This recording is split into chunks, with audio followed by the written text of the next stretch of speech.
तो hello guys, आज की वीडियो में बात करने वाले हैं TDA 2030 के बारे में। इस आईसी के बारे में शायद तक मैं बहुत बार काम बता चुका हूँ, बट ये आईसी आप देख पा रहे हैं 5 पिन के साथ है, जो कि सबसे बड़ी बात है। क्योंकि अभी तक मैंने जितने भी सारे आईसी यूज़ करी, इसमें 15, 12, 14, 15, 16 कितनी सारी पिन्स होती हैं, और मैं उनमें से एक दो को जला भी चुका हूँ, और जो कि अजीब है। अब देखा जाए तो ये TDA जो है अपना जो EB क्लास का एम्पलीफायर पड़ता है, हाई-फाई ऑडियो 14 वॉट्स। तो दरअसल देख पा रहे हैं कि नाम के पीछे का वॉट्स में डिफरेंस तो है। एग्जैक्टली अगर हम देखें तो ये गारंटीड आउटपुट जो 12 वॉट की 4 ओम के लोड पे दे सकता है, और 8 वॉट का जो पावर है ये 8 ओम के स्पीकर को दे सकता है। लेकिन तब भी आप देख पा रहे हैं 14 और 12 नंबर सेम नहीं है, क्योंकि 2 वॉट हीट का है। क्योंकि दरअसल जो भी आईसी रहती है वो हीट तो होती है। अब बेबी क्लास के एम्पलीफायर से तो हीट तो होती है, उनको तो कुछ किया नहीं जा सकता। अब अगर हम देखें तो ये आईसी का जो डिस्टॉर्शन है बहुत ज़्यादा कम है, साउंड क्वालिटी बहुत भयंकर है, और साउंड में पंच भी बहुत ज़्यादा अच्छी दे देती है ये आईसी TDA की।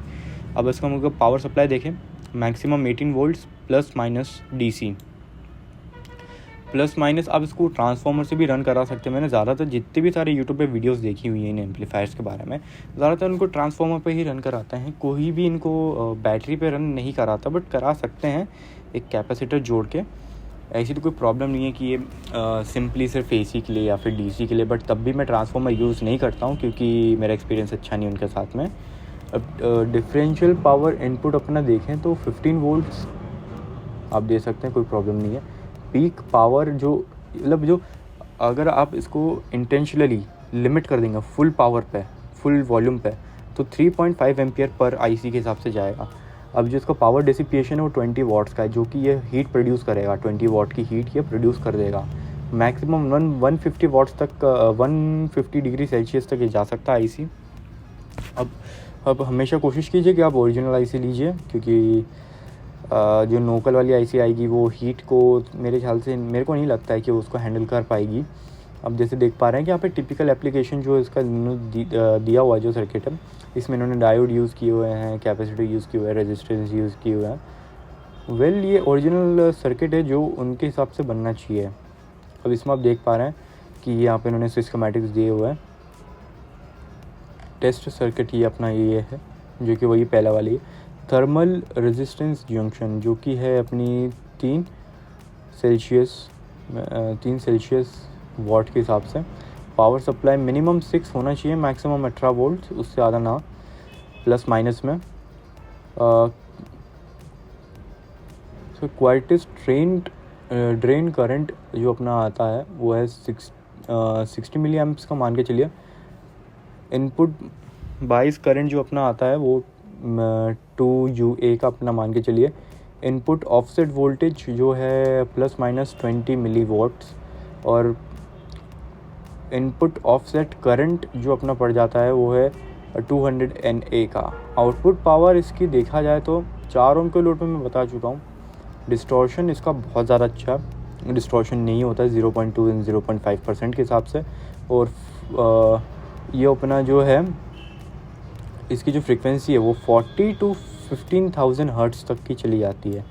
DB 30 हर्ट्ज़ तक की चली जाती है 4 ओम के लोड पे। और दरअसल देखा जाए 40 से 1500 तक मेरे ख्याल से बहुत ज़्यादा अच्छा साउंड ये प्रोड्यूस कर सकती है। बट अभी तक हमारे जितने भी सारे होम एम्पलीफायर्स आते हैं, होम एम्पलीफायर नहीं, होम थिएटर्स जो भी आ रहे हैं, अब उनमें सब में D क्लास एम्पलीफायर लगता है। मेरा SAD40 में D क्लास एम्पलीफायर है, वो ठीक ठाक काम करता है।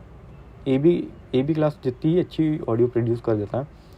अब इसका आप देख पा रहे हैं PCB कॉन्फ़िगर, ये लेआउट जो उन्होंने दे रखा है, आप इसको हिसाब से भी इसको प्रिंट आउट करके बना सकते हैं, कोई प्रॉब्लम नहीं आएगी।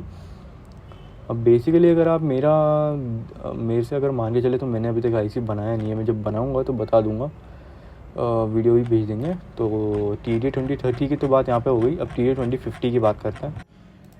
तो अब हम बात करने वाले हैं हाई-फाई ऑडियो एम्पलीफायर्स। तो अपने जो 30 वॉट जो अपना 32 वॉट का अपना पावर प्रोड्यूस करता है TDA 2050, हाई पावर आउटपुट जो उसका अपना आ जाता है वो है 50 वॉट का म्यूज़िक पावर ये दे सकता है। हाईएस्ट ऑपरेटिंग वोल्टेज इसका 50 वोल्ट्स है। सिंगल और स्प्लिट ऑपरेशन में very low distortion, short circuit protection out to ground और थर्मल शटडाउन। ये जो चीज़ें हैं TD2050 में बहुत ज़्यादा प्लस पॉइंट के हिसाब से मैं देखना चाहूँगा, क्योंकि ये IC का जो अभी तक का आउटेज है, जो वॉटेज है वो 32 वाट्स का है, जो कि काफ़ी ज़्यादा परफेक्ट है मेरे केस के अंदर। ये ओरिजिनल IC की बात कर रहा हूँ मैं। अब दरअसल देखा जाए तो 4 ओम के लोड पे ये मैक्सिमम टिपिकली देखा जाए तो TD2050 टिपिकली 50 वाट की म्यूज़िक की पावर 4 ओम के लोड पे 1 सेकंड में दे सकता है। और उसकी जो फ्रीक्वेंसी है 1 किलोहर्ट्ज़ से स्टार्ट हो जाती है, जो कि बहुत अच्छी चीज़ है, क्योंकि इसके अंदर की साउंड क्वालिटी आपको बहुत ज़्यादा भयानक मिलेगी। AB क्लास का एम्पलीफायर है ये उसका सक्सेसर अपने TD2030 का आप मान के चलिए। अब उसमें हम देखें तो supply voltage 25 plus minus, input voltage VS दे रखा है, input differential input voltage 15, peak power जो ये पीक करंट जो है 5 एम्पियर का लेगा, पावर डिस्टॉर्शन 25 वाट्स। अब TD2030 20 वाट्स में था और ये 25 वाट्स में। दरअसल अगर देखा जाए, अगर आपको बनाना ही है तो आप TD2050 का IC बनाइए। इसका जो सर्किट है हल्का सा आपको कंफ्यूजिंग लग सकता है। वैल्यू है जो उसकी थर्मल रेजिस्टेंस जंक्शन केस है वो है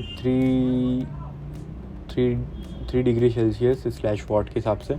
पावर सप्लाई रेंज वही है, मिनिमम 4.5 मतलब 5 वोल्ट पे भी रन करा सकते हो, बट साउंड वो प्रोड्यूस नहीं हो जाएगी।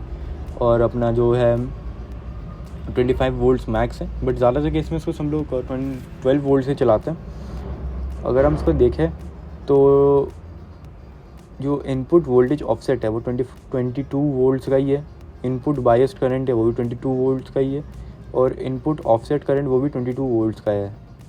अगर हम देखें तो रैम आउटपुट जो करंट है इसका आ रहा है वो है 4 ओम्स पे 24 तो मिनिमम निकालेगा ही निकालेगा, 28 वाट्स तक तो ये मैक्सिमम जाएगा ही जाएगा।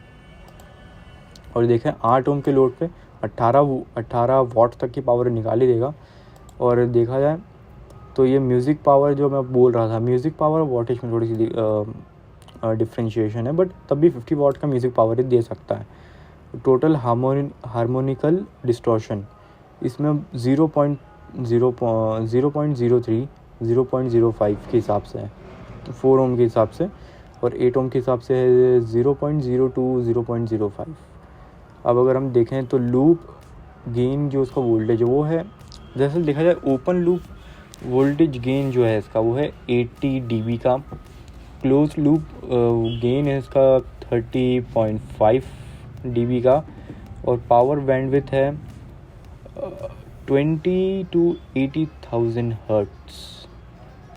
अब मैं आपको बोलूँ तो बहुत ज़्यादा अच्छा बेस ये प्रोड्यूस करेगा।